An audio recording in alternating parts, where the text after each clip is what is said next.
shaki kama jiro sida hadda arrimuhu u socdaan in ay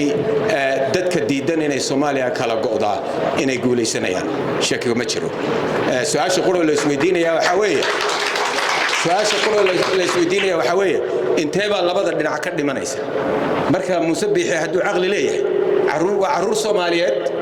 waayalkuna waa ku dhintaan ruuxoodu laakiin dhalinyaro u badan dadkan dagaalamaya intuba waa dadkeeni waa dad Soomaaliyeed weeye oo hela intee buu isku laynaya oo dhiig labada dhinacba uu ku daadanaya oo aanu faa'iido ka helin oo aanu wixii uu rabay oo dabciisu aanu ku helin in intee leeg buu wadaya dadka xaq ku dagaalamaya reer Laascaanood waxay diyaar u yihiin intay wadi karaan inay wadaan guntigaan waxay joogtaa oo ay hiddo u leeyihiin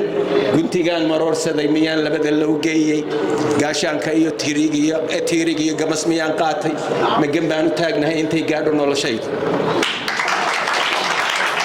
marka ta ugu horeysa waxay tahay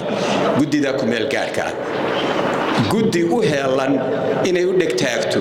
daristo waxyaalihii aad weydiinaysay oo dhan oo su'aalihii la weydiinayay oo dhan yaani in laga baaraandego waxyaalaha dhici doona siday wax u dhici doonaan waxa soo dhan gudida ku meel gaarka oo loo baahan yahay inay gudaha iyo dibadda ka sameeyno oo dhowr jeer baan gudi ku meel gaara laakiin gudida ku meel gaarkaan hadda ka hadlaya waa mid xaaladda tangaaro oo wixii diyaar garowda oo marka wixii inagu yimaada ka tala bixisa runtii hadda uma gali karo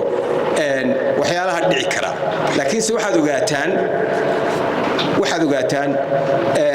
waxa cod ku yeelanaysa beesha caalamka waxa cod ku yeelanaysa